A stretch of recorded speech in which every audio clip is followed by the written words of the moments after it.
Escuela Bíblica a la luz de la palabra, escudriñando las Escrituras.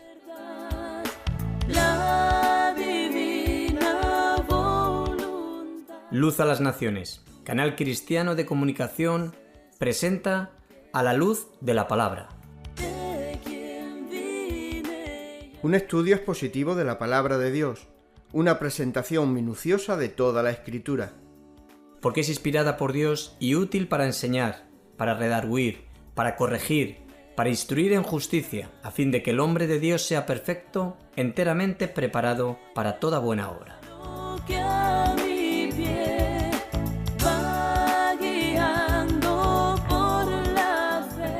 Escuela Bíblica a la luz de la palabra, edificando sobre la roca.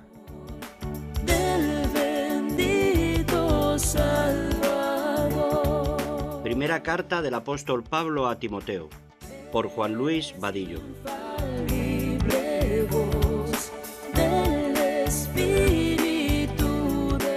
Esto te escribo, aunque tengo la esperanza de ir pronto a verte, para que si tardo, sepas cómo debes conducirte en la casa de Dios, que es la iglesia del Dios viviente, columna y baluarte de la verdad. E indiscutiblemente, grande es el misterio de la piedad. Dios fue manifestado en carne, justificado en el Espíritu, visto de los ángeles, predicado a los gentiles, creído en el mundo, recibido arriba en gloria. Primera carta a Timoteo, capítulo 3, versículos del 14 al 16. Indigno soy, por tu luz al cielo voy, Santa Biblia para mí, eres un tesoro aquí. Buenas tardes a todos. Vamos a seguir con la primera carta de Pablo a Timoteo, donde nos encontramos en un punto nuevo que trataremos de abrir en esta noche. Es un bloque donde nos lleva los versículos desde el versículo 11 al 14, aunque trataremos hasta el 16. Pero lo que vamos a adentrarnos es qué es lo que realmente el apóstol Pablo nos está enseñando en este tercer punto que tenemos en lo que estamos dividiendo los últimos versículos de la carta, de estos 113 versículos. Y específicamente estamos con el capítulo número 6, donde vimos el primer punto, que es desde el versículo 3 al 5, y vimos el peligro de la falsa enseñanza. El segundo punto ya hemos visto también los versículos del 6 al 10, y nos habló del peligro del amor al dinero. En esta noche, o en esta tarde-noche, vamos a empezar con el versículo número 11 hasta el 16, donde estaremos tratando con el carácter y la motivación de un hombre de Dios, o sea, qué es lo que el carácter tiene en el hombre de Dios y qué es lo que le motiva. Versículos 17 y 19 es el uso apropiado de las riquezas, y por último miraremos los versículos 20 y 21 como un quinto punto del uso apropiado de la verdad. Pero ahora encontrándonos en el versículo número 11, después de que hemos visto ya el peligro del amor al dinero, que eran los versículos de 6 al 10, entramos en un pasaje que hemos tocado en alguna otra ocasión, sobre todo los domingos, hace un tiempo antes de viaje, creo que era antes de ir a Rusia, pero que debemos de seguir o de retomar nuevamente estos versículos porque es donde nos encontramos y porque queremos ahora bien meterlos dentro del contexto que venimos exponiendo tocante a lo que es la carta de Timoteo. Pero aquí nos encontramos con un pasaje sumamente rico, donde el apóstol Pablo no ha dejado de hablarnos y si hemos estado atentos, hemos prestado atención, hemos podido ver que en los primeros versículos del capítulo número 6 nos habló ya de un peligro. Y en el versículo 1 y 2 nos habló del peligro de no servir bien a Dios. O sea, estar sirviendo sin tener la actitud correcta en nuestros corazones. Pero el versículo 3 y 4 también nos habló del peligro de abandonar la doctrina. Ese es otro peligro que el apóstol Pablo nos está dejando de manera explícita en este capítulo número 6. Pero en los versículos 5 y 6 también hemos podido ver otro peligro, y es el peligro de abusar de la piedad. Ese es otro peligro. tenemos dentro de la iglesia. Los versículos número 9 y número 10 hemos hablado que este es el último punto y peligro que hemos visto hasta ahora, que es el peligro del amor al dinero. Pero ahora en estos versículos, desde el 11 al 14, hay un peligro que muchas de las veces no lo vemos y que yo he titulado el peligro de dejar de huir del peligro. Eso es un verdadero peligro, de no estar huyendo del peligro. Y ese es un peligro que muchas de las veces nosotros no vemos o no somos conscientes o no estamos prestando mucha atención. Pero aquí nos está enseñando la palabra de Dios en estos versículos que ese es un peligro que no siempre está tan claro en nuestras vidas. A veces hay confusión, no estamos teniendo sensibilidad en nuestro espíritu y es un peligro que se nos escapa, que no es algo nítido, que es confuso, pero que eso no deja de ser un peligro. Así que el apóstol Pablo, nosotros vemos cómo está escribiendo aquí a Timoteo sobre esta gran verdad en este tercer punto que iniciamos, que tiene que ver con los versículos del 11 al 16, y dijimos que esto toca en cuanto al desglose del bosquejo analítico de Primera de Timoteo, del carácter y la motivación de un hombre de Dios. O sea, cuál es realmente su carácter y qué es lo que motiva a un hombre de Dios a seguir hacia adelante. Esto creo que es un buen tema y que yo creo que nos está enseñando a los hombres de Dios. Y cuando hablo de un hombre de Dios, miraremos primariamente a qué hace referencia a la Biblia, pero cada quien de nosotros, los cristianos verdaderos, somos hombres y mujeres de Dios. Así que esto también tiene que ver con cada quien de nosotros. No solamente es a un pastor, a un líder, o a alguien que tenga un ministerio, un cargo dentro de la iglesia. Esto corresponde a cada uno de nosotros como cristianos. Así que son varios peligros que nos está enseñando en este último capítulo. Es curioso. Pero yo he contado 5 peligros mínimo. Y el apóstol Pablo nos está enseñando ahora en el versículo número 11 hasta el versículo número 14, aunque podríamos leer hasta el 16. Vamos a tomar lectura primariamente. Pero tú, oh hombre de Dios, huye de estas cosas y sigue la justicia, la piedad, la fe, el amor, la perseverancia y la amabilidad. Pelea la buena batalla de la fe, echa mano de la vida eterna a la cual fuiste llamado y de la que hiciste buena profesión en presencia de muchos testigos.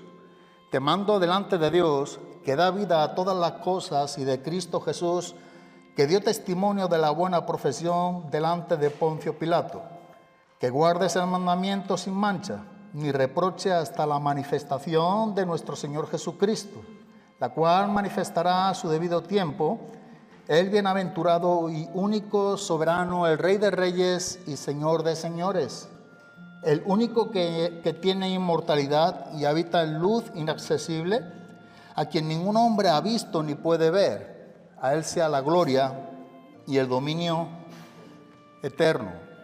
En este pasaje vamos a ver primariamente desde el versículo número 11 al 14 algunas de las características que realmente manifiesta el carácter de un hombre de Dios. Una de las cosas que Pablo está enseñando ahora aquí a Timoteo es que un hombre de Dios no vive de cualquier manera.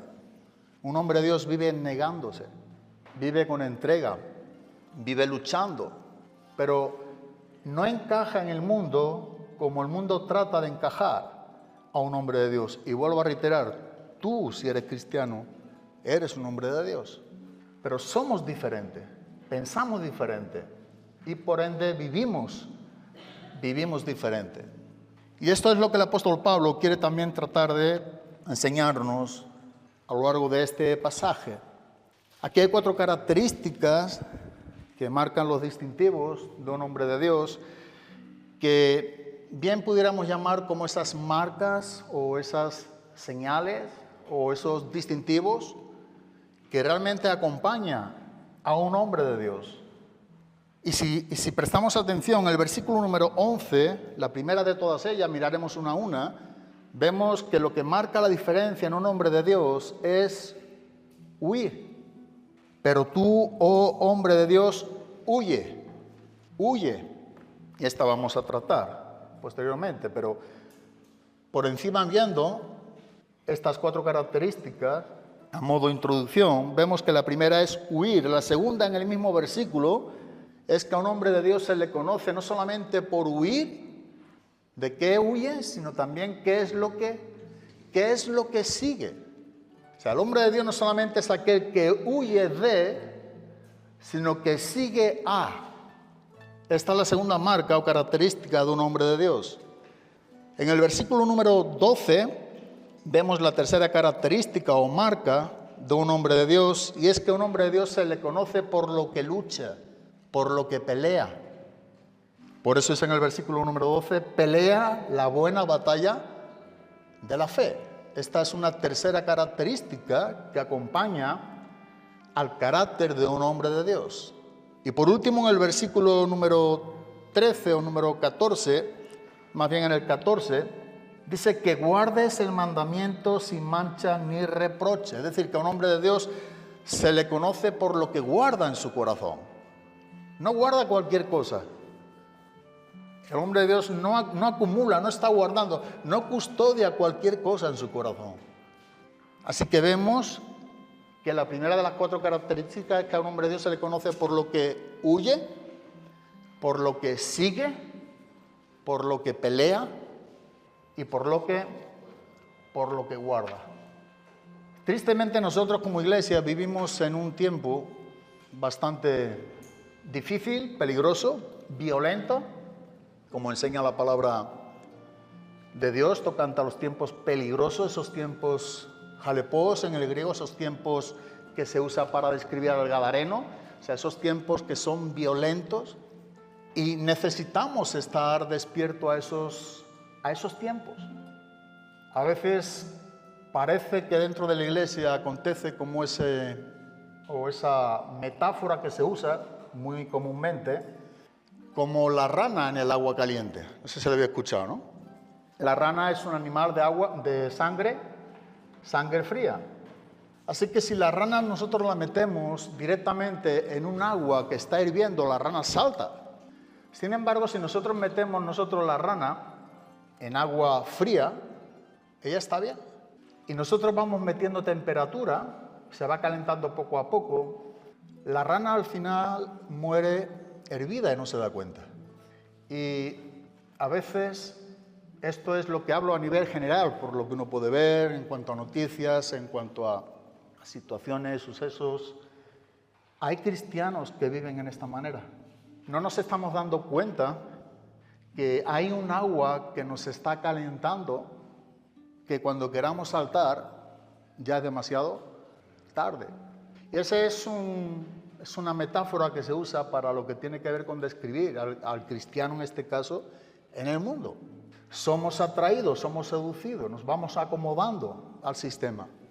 Y aparentemente si nosotros pudiéramos, en el ejemplo de la rana, nos meten en un agua hirviendo y vemos el peligro, vemos la peligrosidad del agua, de esa temperatura, por esa sensibilidad de ese cambio de temperatura drástica, nosotros saltamos. Pero el enemigo con nosotros no usa ese tipo de temperatura. Más bien usa, como describe el mismo apóstol Pedro, que nuestro enemigo, el diablo, dice que anda como león rugiente, buscando a quién. Sí que habla de una continuidad, de un engaño, de un tratar de seducir nuestras mentes, pero nosotros tenemos que tener esa sensibilidad para saber huir, que es la primera marca, la primera característica que vamos a ver. Huir. Huir cuando tenemos que huir, no quedarnos donde realmente Dios no nos tiene y donde nos avisa directamente la palabra de Dios de qué es lo que nosotros tenemos que huir y de qué tenemos que huir. Y el apóstol trata con estas marcas, con estas características, para que nosotros estemos despiertos, atentos en nuestro entorno, en el tiempo que vivimos como iglesia. Así que el origen y la clave que estamos viendo de llevar a cabo estas marcas, estos distintivos de un hombre de Dios, vamos a ver que esto es producido por lo que la propia palabra hace en cada quien de nosotros. Mira cómo nos lo enseña en 2 Timoteo 3, 16, 17. Dice que toda escritura es inspirada por Dios y útil para enseñar, para reprender, para corregir, para instruir en justicia, a fin de que el hombre de Dios sea perfecto, equipado para toda buena obra.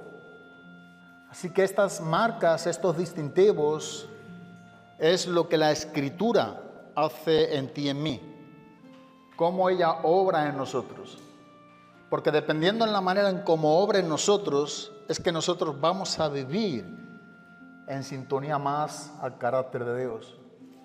Vamos a estar despiertos para saber huir a tiempo de lo que Dios nos enseña que huyamos.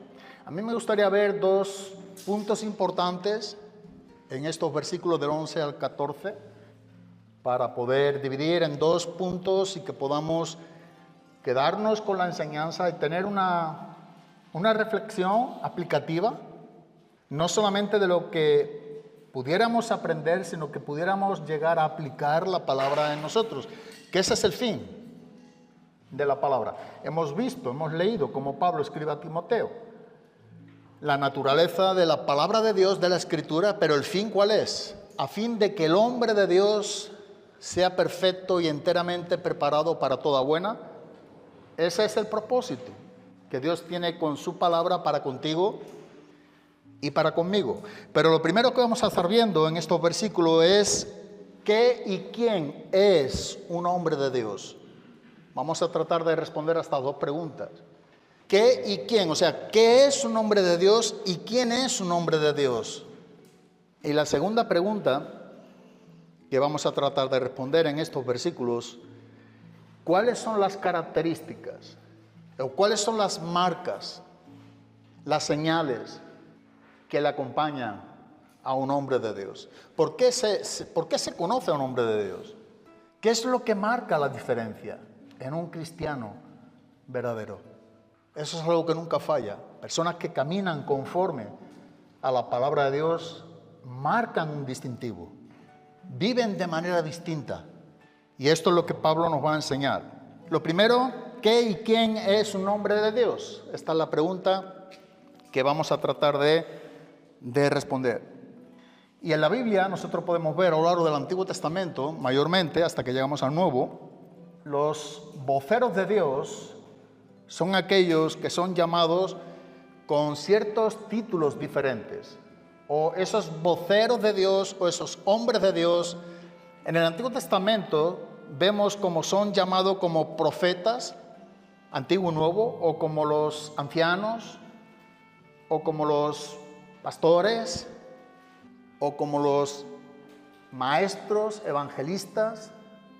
Nosotros vemos que tanto en el Antiguo Testamento como en el Nuevo Testamento, o sea, Antiguo y Nuevo, vemos que la Biblia nos enseña sobre estos hombres, estos voceros, que han tenido ministerio, que nos han enseñado por medio de la palabra de Dios, que aún existen ciertos ministerios para con nosotros, y que son llamados un equivalente como esos hombres de Dios.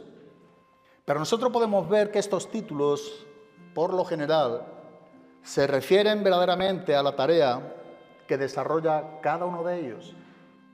Y sin embargo nosotros vemos que este título de hombre de Dios, que dicho sea de paso, es un título que cada cristiano, hemos dicho, tenemos, que si tú y yo lo apreciamos o lo vemos de manera detenida, no somos dignos de ello. O sea, es mucho el honor que Dios nos está brindando a cada verdadero hijo de Dios, que Dios nos esté llamando hombres de Dios. Por eso no cualquier cristiano o cristiana es un hombre o una mujer de Dios. Y esto es lo que nos enseña Pablo. Debe de reunir ciertas características. Se pudiera decir que cada quien o cada cristiano es un hombre de Dios, sí, pero siempre y cuando esté dentro de este conjunto de características que estamos viendo. Como el hombre de Dios dentro del cristianismo es como un escalón más al parecido de Cristo. O esa mujer de Dios igualmente. Podemos decir que somos cristianos, pero no todos los cristianos es como cuando hablamos de la doctrina de la justificación. Delante de Dios, cada cristiano estamos al mismo nivel tocante a la justificación por la sola fe.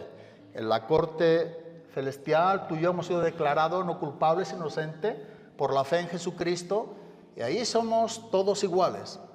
Estamos todos al mismo nivel. No hay un solo cristiano de toda la época, de todos los tiempos, que haya podido ser más justificados que otro cristiano. No existe. Sin embargo, cuando hablamos de la santificación, sí que existen niveles distintos. ¿Entendemos esto mejor? Porque no todos los cristianos están santificados en la misma manera. No porque Dios no quiera santificar, sino porque ciertos cristianos no se dejan santificar, no cooperan en la santificación. Así que, entre tanto, en la justificación todos estamos en el mismo nivel. En la santificación, los que estamos aquí no estamos todos al mismo nivel. Esto es lo que quiero decir con hombre de Dios. Aun cuando todos somos cristianos, no todos somos hombres y mujeres de Dios. ¿Por qué? Porque nos está enseñando el apóstol Pablo que debe de reunir ciertas características, marcas, distintivos.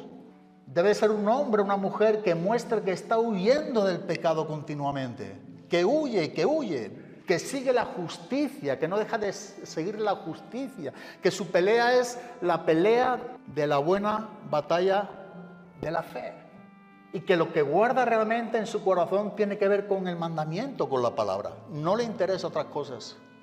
Eso se lo deja para otros.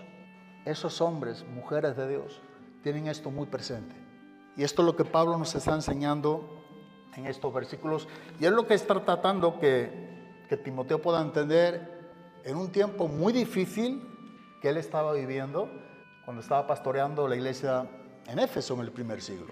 Si vamos al Antiguo Testamento, yo voy a citar los versículos, pero no nos vamos a detener en leerlos porque se nos va el tiempo.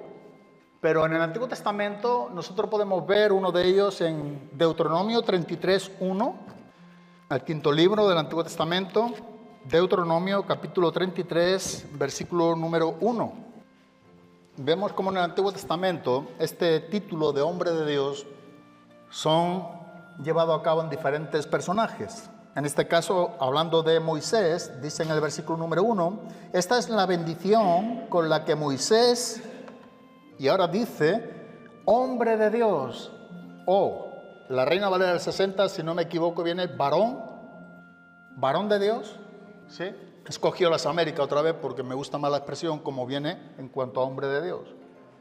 Es lo mismo, un hombre, un varón, es lo mismo. A Moisés, la palabra misma le está llamando que era un hombre, un varón de Dios. Pero en 1 Samuel capítulo 9, versículo número 6, a Samuel, profeta Samuel, también es llamado como hombre de Dios. En 2 de Crónicas 8:14, David también es llamado como un hombre de Dios.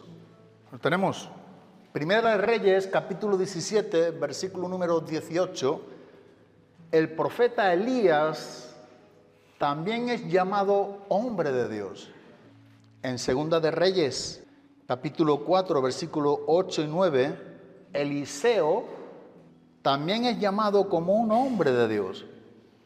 E inclusive hay un profeta anónimo que viene sin nombre, que viene en 1 Samuel capítulo 2, versículo número 27.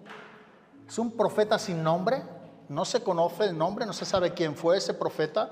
Sin embargo, dice que ese profeta que no tiene un nombre, tiene un título. Y el título que tiene es hombre de Dios. Ese profeta anónimo tiene un título, aun cuando no tiene el nombre. O sea, ¿cómo el título llega a ser más importante que el propio nombre? Si el nombre refleja un poco a cómo uno vive en esta tierra, el título refleja cómo uno puede vivir de acuerdo al cielo. Un hombre de Dios. Hay algunos otros que pudiéramos ver, pero en todos estos casos que hemos visto, tienen algo en común. Y es que aquellos hombres con estos nombres o títulos, todos estaban enseñando la palabra de Dios, eran voceros, eran profetas y eran considerados como hombres de Dios. ¿Por qué? Porque ellos estaban llevando la palabra al pueblo. Ellos estaban hablando de parte de Dios. Por eso en nuestros días no existe el profeta como en el Antiguo Testamento, ni por asomo. No hay profeta en el Nuevo Pacto como lo que era el profeta en el Antiguo Pacto. No tiene nada que ver, porque en el Antiguo Pacto el profeta decía algo y no había error ninguno, porque Dios estaba hablando por boca de dicho profeta. Era Dios hablando a los hombres. Esto es lo que estamos viendo en estos hombres. Hoy hay muchos títulos de profetas. No nos podemos fiar. Nos tenemos que fiar con lo que tenemos en la palabra de Dios. ¿Por qué? Porque estos decían, la Biblia dice, en este caso, o Dios dice, o Dios ha dicho. Y Dios estaba diciendo al pueblo, literalmente cada una de esas palabras dice que fueron inspiradas por el Espíritu Santo. Todos en común tienen que enseñar la palabra de Dios. Y aunque es un título común en cierta manera, nosotros podemos ver que esta expresión en todo el Antiguo Testamento aparece 70 veces. Sin embargo, cuando ahora nosotros nos adentramos al Nuevo Testamento, solamente en el Nuevo Testamento viene 3 veces. En el Nuevo Testamento solamente aparece 3 veces, 3 versículos que nos está hablando sobre hombre de Dios. El primero de ellos viene en 2 de Pedro, capítulo número 1, versículo número 21. 2 de Pedro, capítulo 1, versículo número 21. Pues ninguna profecía fue dada jamás por un acto de voluntad humana, sino que hombres inspirados por el Espíritu Santo, hombre de Dios o santos hombres de Dios, también en la Valera, hablaron de parte de ¿quién? Hablaron de parte de Dios. Y aquí la forma de este plural tiene que ver con el Antiguo Testamento, con los profetas del Antiguo Testamento. El segundo lugar donde encontramos hombre de Dios, lo hemos leído antes, pero volvemos a leer, en 2 de Timoteo 3, 16, 17, toda escritura es inspirada por Dios y es útil para enseñar, para reprender, para corregir, para instruir en justicia, a fin de que el hombre de Dios sea perfecto, equipado para toda buena obra. Esta es la segunda vez que en el Nuevo Testamento encontramos este título, hombre de Dios. Y aquí Pablo está usando esta expresión a los que predican. Es una gran verdad. Y en un sentido más amplio, este es el contexto inmediato, pero en un contexto más cercano, más próximo, nos está enseñando que esto es un cristiano que está dejando que realmente la palabra esté obrando en su vida, que está siendo preparado para toda buena obra, que está siendo perfecto. Perfecto no tiene que ver con ser perfecto. Ese adjetivo es en el griego la palabra teleio, y lo que significa es alguien completo.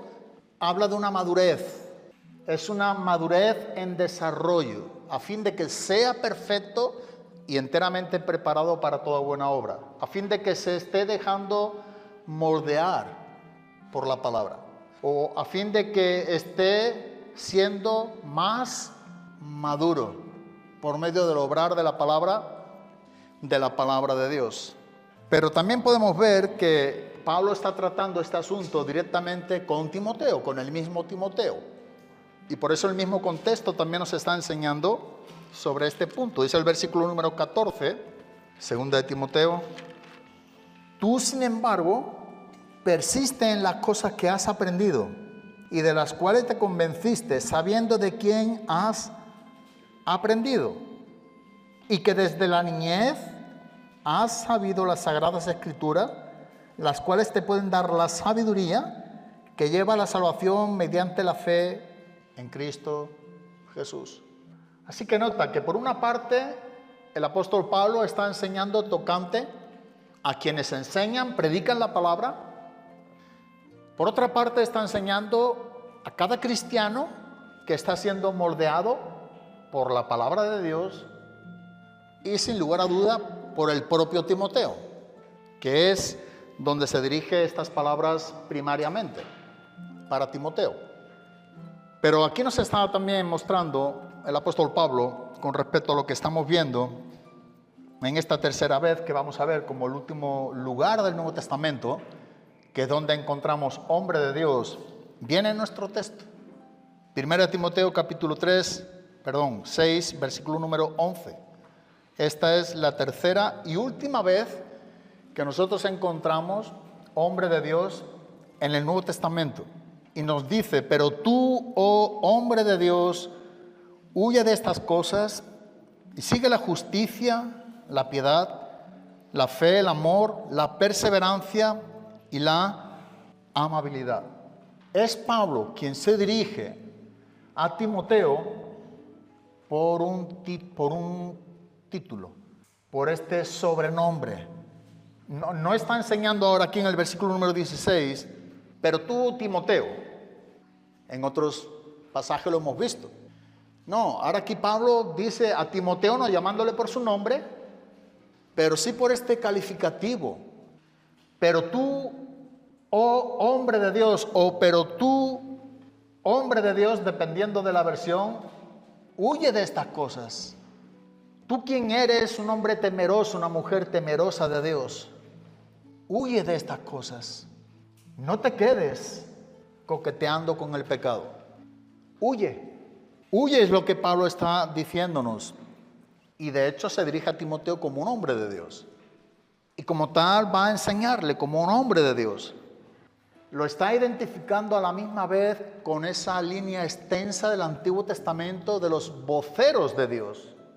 Aquí lo está identificando en esa línea que hemos visto y que aparece 70 veces en el Antiguo Testamento como esos voceros de Dios. Pero hay algo que vemos que Pablo está aquí trayendo un recordatorio a Timoteo, y lo que le está recordando a Timoteo es que pudiera permanecer firme ante tantas oposiciones, hostilidades, presiones de la iglesia de Éfeso. Hemos visto también que en el contexto de la primera carta de Timoteo al apóstol Pablo, mejor dicho a Timoteo, quien estaba pastoreando Éfeso, no le faltaba ninguna de las dificultades, hostilidades que había dentro de la iglesia que se les eran acarreadas a él. Falsas doctrinas, falsos maestros, líderes corruptos, engañadores, líderes en pecado, personas que estaban predicando, enseñando, pastoreando en pecado literalmente, mujeres que trataban de usurpar el lugar o el rol que llevaba el hombre dentro de la iglesia. Esto lo hemos visto tocante al contexto histórico de la iglesia en Éfeso. O sea que en alguna manera, para que entendamos, era una iglesia que estaba enfrentando diferentes frentes de engaños, de hipocresías, de apariencias. Así que el ministerio que tiene aquí Timoteo en Éfeso no es nada fácil. Pero como que el apóstol Pablo está aquí recordando a Timoteo que tienes una gran responsabilidad y debes de seguir hacia adelante. Tú tienes la responsabilidad, Timoteo, de huir para poder seguir, pelear por el reino de Dios, por la buena batalla de la fe, para que termines guardando lo que realmente merece la pena guardar en tu corazón. Curiosamente, otra de las cosas que vemos aquí es que lo que le enseña Pablo aquí a Timoteo es que asuma realmente este título que te corresponde, que Dios te ha dado. O sea, el hecho de que nos llamemos o seamos hombres o mujeres de Dios, eso no significa que ya lo sea. Se nos puede llamar un hombre o una mujer de Dios, pero debemos de asumir ese título en nuestras vidas y vivir en sintonía a ello. Y lo que vemos aquí que Pablo dice a Timoteo: tú eres un hombre de Dios, pero debes de asumir la responsabilidad que verdaderamente tiene un hombre de Dios. Porque esto es lo que enseña, tiene una verdadera responsabilidad grande dentro de la iglesia. Y eso es lo que trata, en cierta manera, estos versículos que vamos a estar exponiendo tocante a estas 4 evidencias o 4 marcas, 4 señales distintivos que acompaña a un hombre de Dios, que debe de corresponder a ese nombre o ese título como consecuencia de ser realmente ese hombre de Dios, debe de hacer inevitablemente 4 cosas: huir, seguir, pelear y guardar. Es lo que Pablo enseña aquí a Timoteo en primer lugar. El apóstol Pablo tenía muy presente, y es lo que trata de contagiar también aquí a Timoteo, a quién le pertenecía a él. Y en otras veces hemos dicho, es un pasaje que a mí me gusta personalmente mucho, y Pablo no deja de decirnos y de hacernos ver de manera clara en la Escritura, sobre todo en Hechos capítulo 27, versículo número 23, cuando está en la tempestad en el mar y se presenta el ángel del Dios de quien soy y a quien sirvo, dice el apóstol Pablo. Esta noche ha estado conmigo el ángel del Dios de quien soy y a quien sirvo. Hay una de las cosas que creo que es importante para poder responder a esta pregunta: ¿qué y quién es un hombre de Dios? Y una de las cosas que he visto y que he podido escribir, me ha gustado estudiando este tema, y he tomado algunos apuntes, porque creo que a modo de definir puede ayudarnos mucho, pero es importante y es valioso en la vida de un cristiano tener el concepto correcto de quién es nuestro Dios, quién es Él, porque esto nos va a ayudar a saber qué y quién es un hombre de Dios. Estamos hablando de un hombre, pero de un hombre que le pertenece ¿a quién? A Dios. Entonces ese hombre, ese cristiano, tiene un dueño y es Dios. Es de Él, le pertenece. Ha sido comprado a precio de sangre. Y hay unos apuntes que tomé de un teólogo francés del siglo XVI en una obra que él escribió muy famosa, en un libro llamado Instituciones de la Religión Cristiana, llamado Juan Calvino, que él decía las siguientes palabras. Dice: casi toda la suma de la sabiduría que de veras se debe tener por verdadera y sólida sabiduría consiste en 2 puntos. Primero, a saber en el conocimiento que el hombre debe tener de Dios y en el conocimiento que debe tener de sí mismo. El hombre verdaderamente sabio conoce a Dios. Ese es un deber de todo hombre de Dios, por cuanto Dios se ha revelado a través de su creación y de su palabra, pero sobre todas las cosas a través de su propio Hijo, nuestro Señor Jesucristo. Segundo, ahora bien, el hombre sabio conoce a Dios, pero también se conoce a sí mismo. Y una de las cosas que ese hombre conoce de sí mismo son sus propias limitaciones, sobre todo cuando se trata de conocimiento de Dios. Nosotros necesitamos a nuestros días no solamente saber quién es Dios, esto es el asunto primario, sino cuando tú y yo conocemos a Dios, es que nos estamos conociendo a nosotros mismos. Y esto nos hace tener sabiduría, pero esa sabiduría de Dios nos hace ver nuestras propias limitaciones. Esto es muy diferente a lo que hoy en día entienden algunos cristianos, entre comillas, pudiéramos decir. Necesitamos conocer quién es Dios. Y Tozer oraba en una manera que es muy bíblica, cuando él decía a Dios: Señor, enséñame a conocer, o enséñame a conocerte tal como eres, para que deba de adorarte tal como debo. No sé si lo entendemos.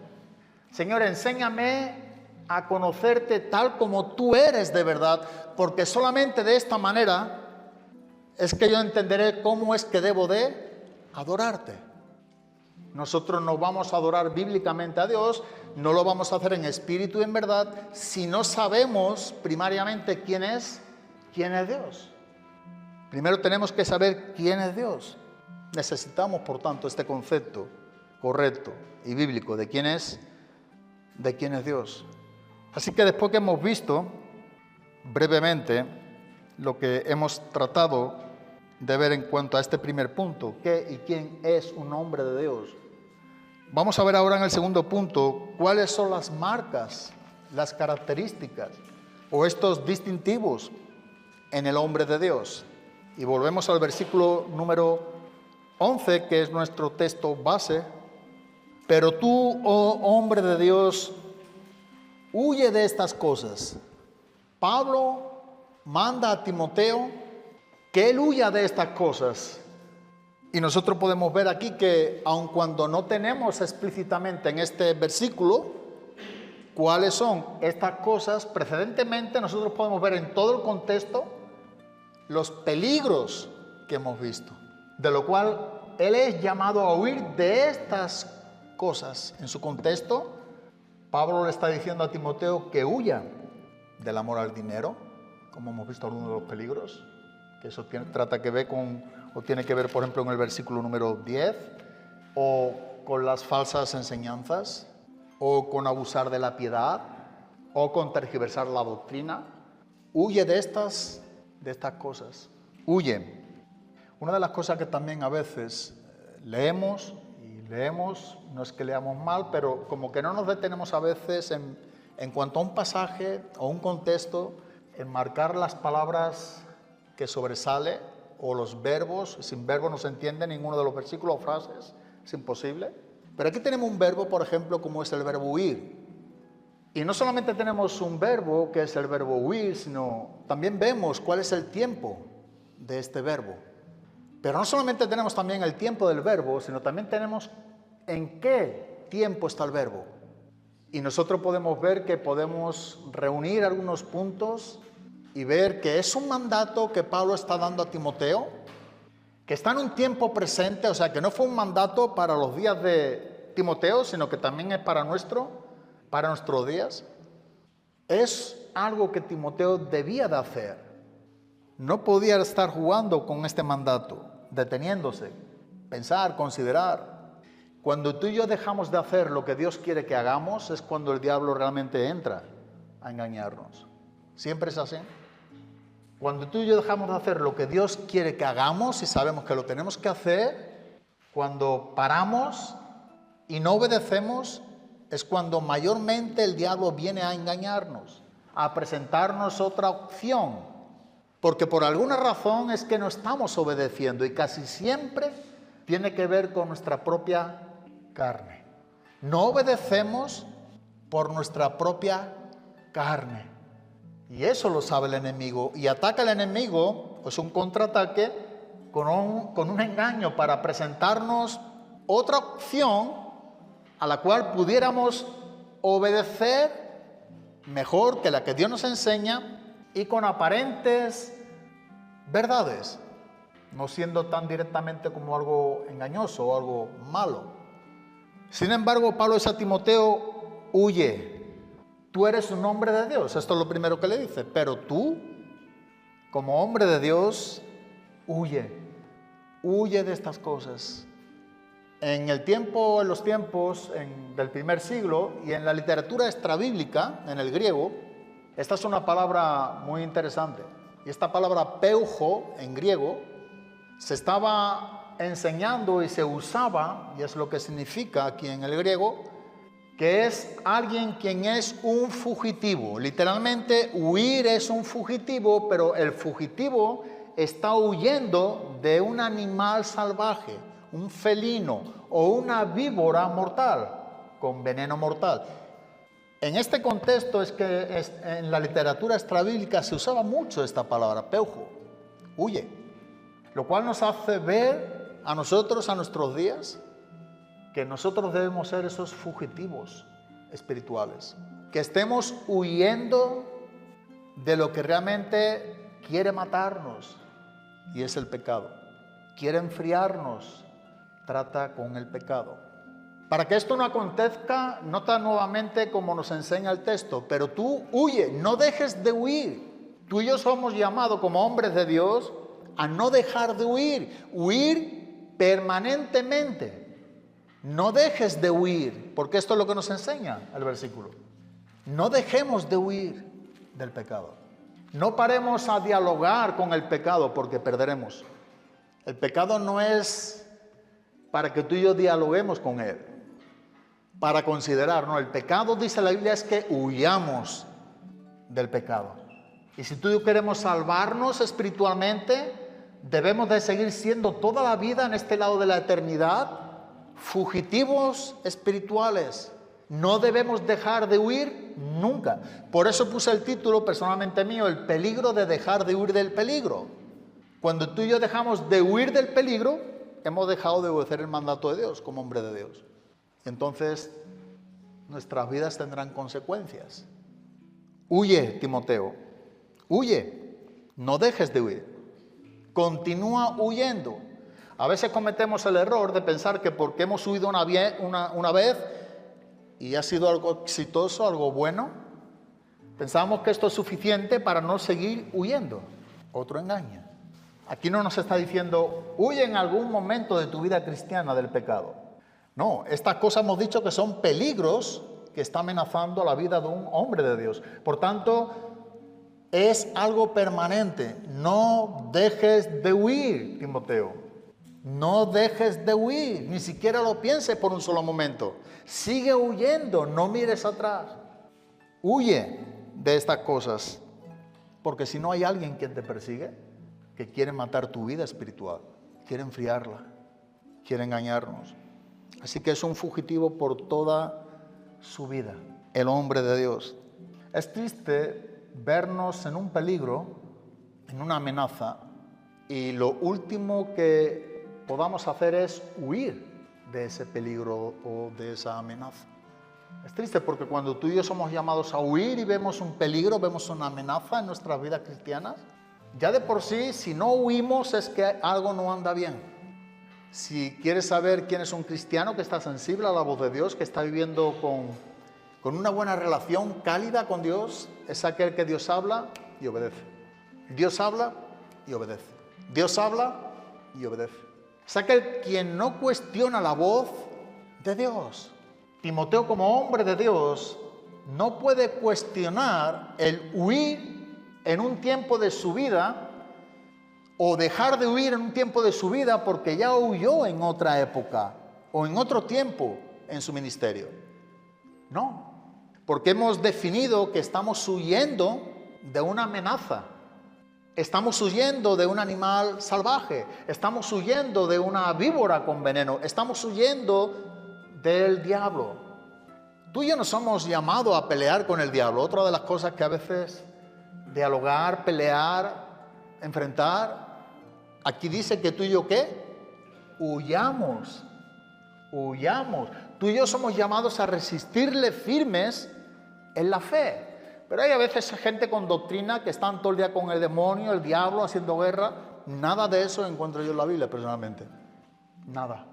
Lo que sí nos enseña en 1 de Pedro, volviendo a este pasaje, capítulo 5, versículo número 7, cuando dice que él anda como león rugiente, buscando a quien devorar.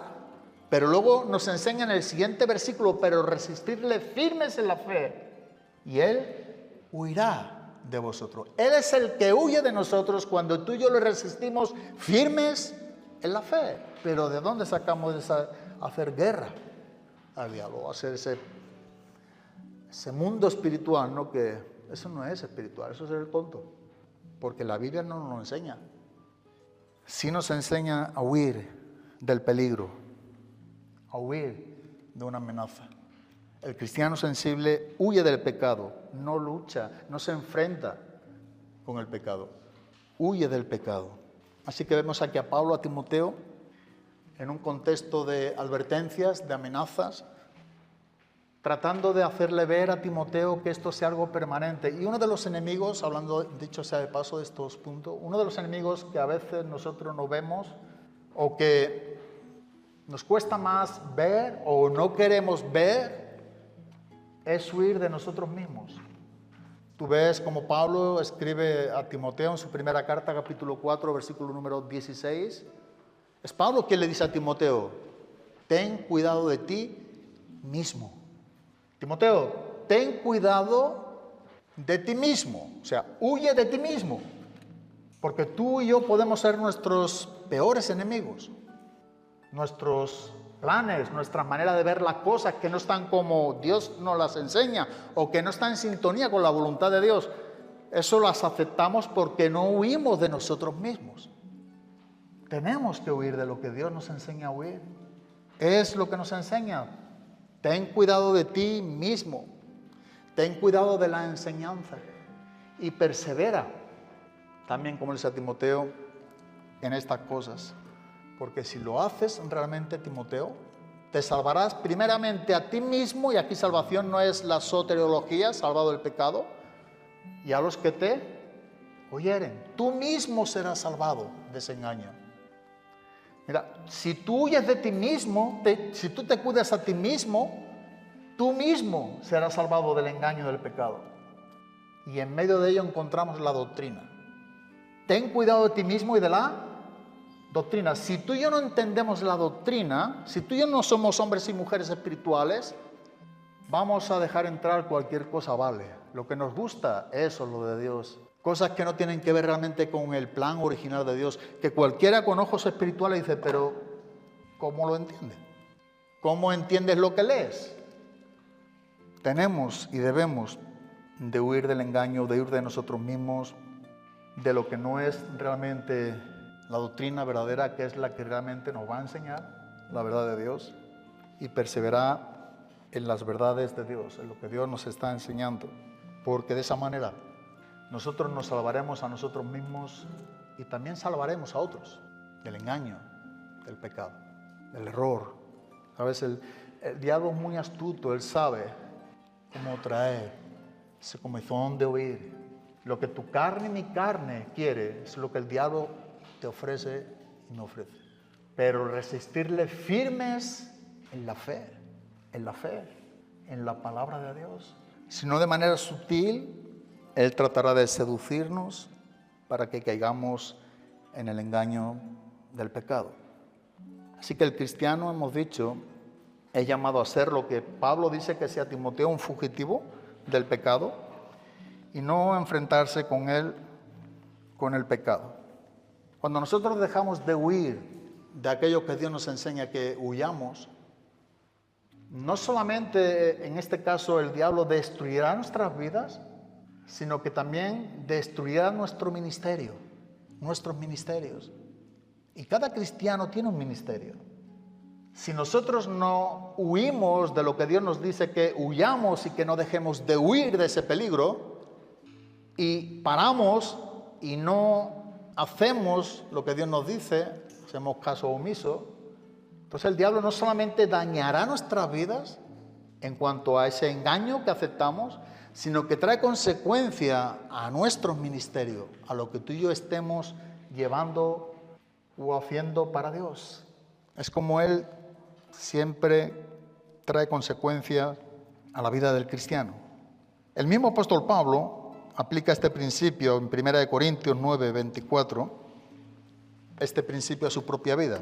1 Corintios, cuando él está hablando de los derechos de un apóstol, en el capítulo número 9, versículo número 24, dice, ¿no sabéis que los que corren en el estadio, todos en verdad corren, pero solo uno tiene el premio?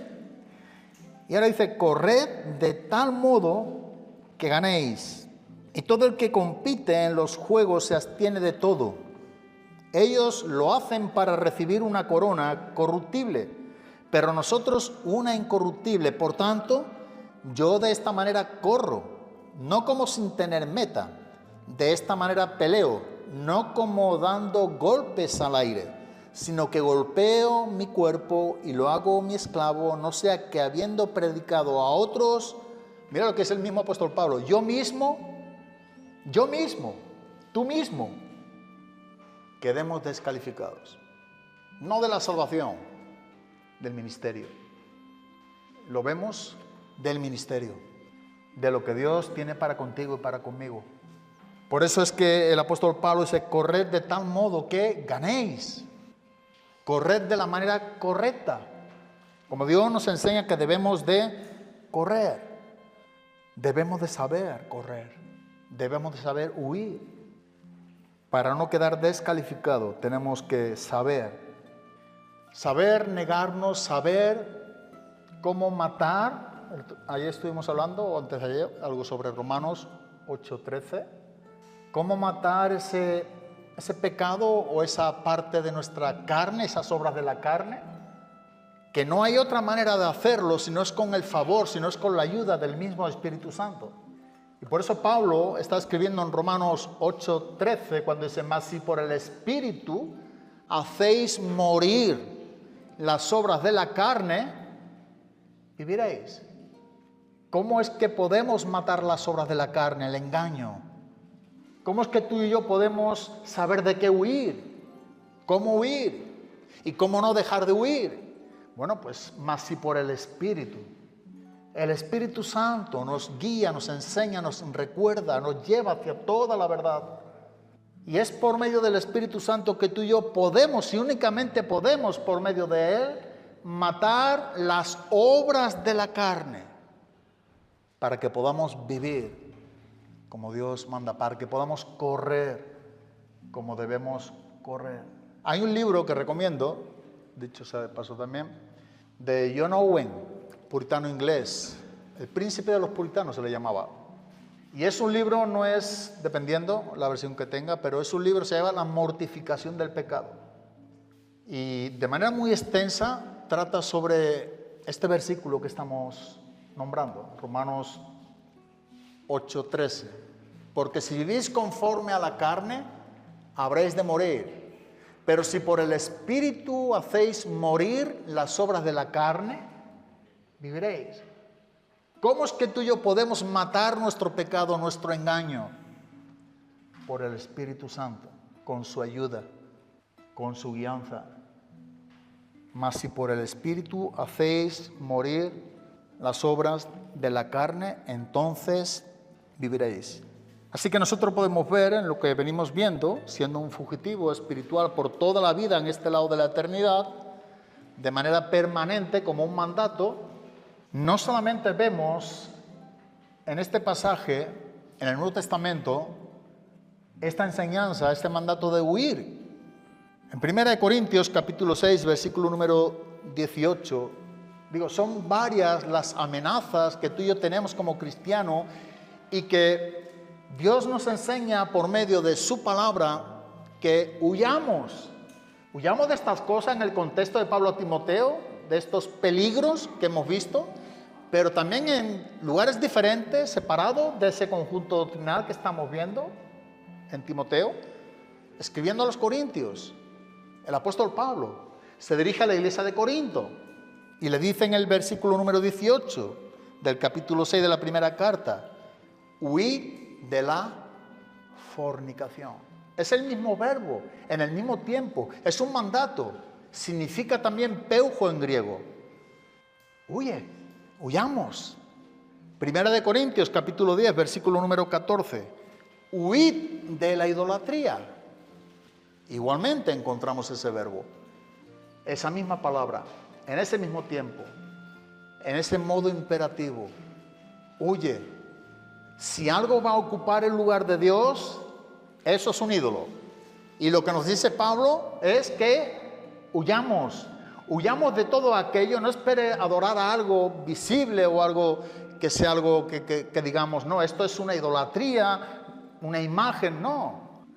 Decía uno de los puritanos que nosotros somos fábricas de ídolos en nuestros corazones. El cristiano en su corazón, nosotros como cristianos, en nuestro interior dice que somos fabricantes de ídolos. Tenemos la tendencia, si el Espíritu Santo no está obrando en nosotros de manera genuina, a poner cualquier persona o cualquier cosa en el lugar de Dios. Y yo lo he compartido muchas veces. Yo cometí el error hace tiempo de poner mi propia hija en el lugar de Dios. Eso era un ídolo. Un hijo, una hija puede ser un gran ídolo en nuestras vidas. Y tuve que arrepentirme. Mi esposa también ocupa el lugar de Dios. Y aprendí en unos años, hace años, que nada ni nadie debe ocupar el lugar de Dios. Y esto me dio una libertad tremenda a vivir a Cristo, a servir a Cristo. El enfoque, el asunto es, María, ¿quién es el asunto? Es Cristo. Él es el asunto. El asunto tocante a lo prioritario, en este caso, no es mi hija, no es mi mujer, Cristo. Ese es el orden, es Cristo. Aún inclusive tocante a mi amor por Cristo lo primero, si tuviéramos que poner nombre en la cadena, mi amor por mi esposa lo segundo, mi amor por mi hija lo tercero, mi amor por la iglesia es lo cuarto. Ese es el orden de sencillo, la palabra de Dios. Cuando eso no lo hacemos como Dios nos enseña, tú y yo estamos fabricando ídolos y no los vemos o no lo queremos ver. Pero ¿tú crees que Dios está contento con que tengamos ídolos en nuestras vidas? ¿De verdad podemos pensar que Dios está contento en nuestra manera de vivir a Cristo si tú y yo tenemos ídolos, cosas, planes, personas, familia en el lugar de Dios? Jamás. Si entendemos un poco la Biblia, sabemos que no. Huye de la idolatría. Huye de ese ídolo en tu corazón, de lo que tú tienes que ama más que a Dios, de lo que te hace motivarte más que su palabra, de lo que te da más alegría que Dios mismo, o más gozo que Dios mismo. Huye de eso, de lo que sabes tener más paciencia con ello o con aquel o aquella, más que teniendo tiempo para Dios. Huye de ese ídolo, porque Dios no es un segundo plano. La Biblia nos enseña que amarás a Dios con todo tu corazón, con toda tu alma, con todas tus fuerzas, con toda tu mente, y a tu prójimo como a ti mismo. Primer más grande mandamiento, y en estos dos mandamientos se consume o se cumple los 613 preceptos de la Torá. Huye de la inmoralidad, de esa fornicación, de esa manera de pensar incorrecta, inmoral. Pablo dice, huye. Seamos hombres con una mente limpia, que sepamos mantenernos con limpieza. Y hoy vivimos en unos tiempos muy delicados tocante a todo lo que hay hoy en día en redes sociales o tocante. Hoy el alcance de la inmoralidad está siendo un ataque frontal contra el cristianismo que de verdad es terrible, es terrible. Cómo hay ofertas, cómo viene engaño, cómo hay tentaciones con un teléfono, con un internet, de mil maneras. Huye, de verdad, huye, ponte principio. En mi casa hemos tenido siempre principios, no hay redes sociales, ni de broma, ninguno de los tres. Os lo digo honestamente y no siendo más que nadie. Hemos tenido principios, hemos vivido con una lista de reglas en nuestra casa, en nuestro hogar. ¿Qué hacer, qué no hacer? ¿Qué hacemos antes de comprar? ¿A quién buscamos? ¿Qué decisión tomar? Y siempre es busca a Dios, busca a Dios. 3 días antes de un médico, hemos tenido 10, cuando tiene que esperar 3 días, a veces es urgencia. Pero darle el lugar a Dios, dar el lugar a Dios en nuestras familias. A veces hablamos de Dios y cualquier cosa ocupa el lugar de Dios y vale mucho más que Dios. No. ¿Claves? Otra norma. ¿Clave en mi teléfono? O teniendo clave, por supuesto. Los 3 sabemos las claves de los 3. Mi hija puede coger el teléfono para lo que quiera. Papá, estoy buscando, voy. Coge lo que quiera. O mi mujer, o viceversa. Un teléfono va a tenernos con secretos, con cosas personales. Dice en 1 Timoteo capítulo 5, versículo número 22, es un versículo que creo que debemos de guardar cada quien de nosotros. Consérvate puro. Busca la pureza de Dios. Pelea en esta línea, en la pureza de Dios. Consérvate puro, le dijo Pablo a Timoteo. Consérvate limpio. Deja de la historia en el siglo que vivimos, el sistema de este mundo. ¿No ve que es un sistema totalmente hostil al de Dios? No nos adaptemos, decía Pablo, no os adaptéis a este mundo, sino transformaos por medio de la renovación de vuestro entendimiento para que comprobéis cuál sea la buena voluntad de Dios, agradable y perfecta. No, es un sistema que nos está queriendo apresar. Huyamos de todas estas cosas. Usemos las cosas con sentido. Porque tú y yo somos llamados a hacer lo que hacemos, decir lo que decimos para la gloria de Dios. Si hacemos algo que realmente no glorifica a Dios, no es correcto. Y cuando eso ocurre, tenemos que arrepentirnos. Tenemos que ponernos en paz con Dios. Pero seamos hombres que huyamos. Seamos fugitivos. Huye de la inmoralidad, de la fornicación o de la idolatría. Huye también de las falsas enseñanzas. 1 Timoteo 6:20. 2 Timoteo 3:5. Evita los falsos maestros. Huye de los falsos maestros. Huye de las falsas enseñanzas. Huye de la idolatría. Huye de la inmoralidad. Huye. Pero también tenemos, y con esto quiero acabar, en 2 Timoteo capítulo 2, versículo número 22, Pablo dice también a Timoteo, huye pues de las pasiones juveniles. Huye de esas pasiones.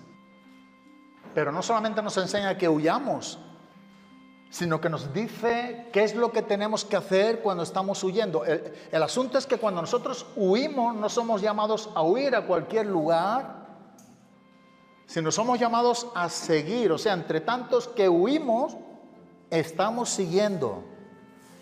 La verdadera doctrina de esta huida o enseñanza de huir se complementa cuando seguimos. O sea, yo no soy llamado a huir sin saber dónde ir. No. Huye, pues, de las pasiones juveniles y sigue la justicia, la fe, la paz, el amor que con los de corazón limpio invocan al Señor. Sigue a los cristianos. Únete con los cristianos, sé un miembro corporativo de la iglesia. Eso es lo que Pablo dice. Huye, pero sigue. Sigue. Y me gusta mucho como dice la fe, el amor y la paz con los que invocan al Señor. Con los que invocan al Señor con un corazón puro. Eso es lo que tenemos que seguir. La justicia. La justicia aquí tiene que ver con rectitud.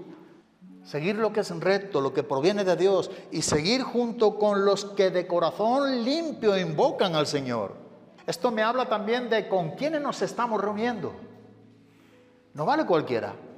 Con los de corazón limpio que invoquen al Señor. Ahí es donde somos llamados a seguir la justicia. Huye del pecado, de las pasiones juveniles, pero sigue la justicia, la fe, el amor, la paz. Si tuviéramos que poner un ejemplo para poder ilustrar un poco y acabar con ello, de lo que hemos iniciado en esta primera marca, como es la de huir, uno puede ver en el Antiguo Testamento, lo podemos ver en el Nuevo Testamento, pero algo que creo que nos es fácil asimilar, recordar, es José, cuando está con la esposa de Potifar. Y esta mujer busca de 1000 maneras seducir a José. Quiere apresarle, quiere meterle en cama. ¿Y sabes qué es lo que nosotros vemos en un hombre que teme a Dios? Esta historia viene en Génesis capítulo 39, versículo número 7 al 12. Merece la pena que lo leamos. Génesis 39, 7 al 12.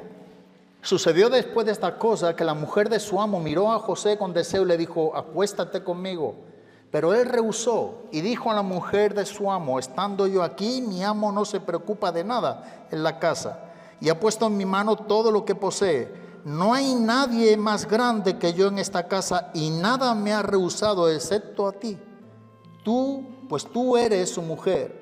¿Cómo entonces iba yo a hacer esta gran maldad? Mira lo que dice: y pecar contra Dios. Y ella insistía a José día tras día, pero él no accedió a acostarse con ella o a estar con ella. O sea, día a día insistía, pero él huía día a día, no dejaba de huir. Pero sucedió un día que él entró en casa para hacer su trabajo y no había ninguno de los hombres de la casa allí dentro. Entonces ella lo asió de la ropa diciendo: acuéstate conmigo. Mas él le dejó su ropa en la mano y salió huyendo. José salió huyendo. ¿A dónde? Afuera. Y cuando ella vio que él había dejado su ropa en sus manos y había huido afuera, llamó a los hombres de su casa y le dijo: mirad, nos ha traído un hebreo para que se burle de nosotros. Vino a mí para acostarse conmigo, pero yo grité a gran voz. Y sucedió que cuando él oyó que yo alzaba la voz y gritaba, dejó su ropa junto a mí y salió huyendo afuera. Y ella dejó junto así la ropa de él hasta que su señor vino a casa. Entonces ella le habló con estas palabras diciendo: vino a mí el esclavo hebreo que nos trajiste para burlarse de mí. Y cuando levanté la voz y grité, él dejó su ropa junto a mí y huyó. ¿Sabe cuántas veces leía esta historia? ¿Cómo se repite? ¿Cómo es un distintivo a la hora de sacar una exégesis si estudia este pasaje? José siempre que hacía, huía afuera, donde se le viera. Huía de ese pecado, huía de ese engaño. Y eso es lo que tú y yo somos llamados a hacer. Aquí no está tratando, José, de ver si es malo, es medio malo, no es tan malo, a huir. Y es lo que hemos visto en esta noche. Huye, huye y huye. Huye de estas cosas y sigue la justicia, la fe, la paz, el amor con los que de corazón limpio invocan al Señor, con el pueblo de Dios. Somos llamados a huir y no dejar de huir. Y en los días que vivimos, en los tiempos que estamos viviendo, son tiempos para no dejar de huir por todo este tiempo que tengamos aquí en esta tierra, en este sistema. Que Dios nos ayude a ser sensibles a su palabra. Pablo también, una cosa hago. Olvido lo que está atrás, pero una cosa hago, extendiéndome a decir lo que está por delante. Esta era la meta de Pablo. Que Dios nos ayude a tener esta meta, ser sensible. De verdad que son tiempos que creo que veremos en su máxima intensificación poco a poco, hasta donde Dios nos permita ver.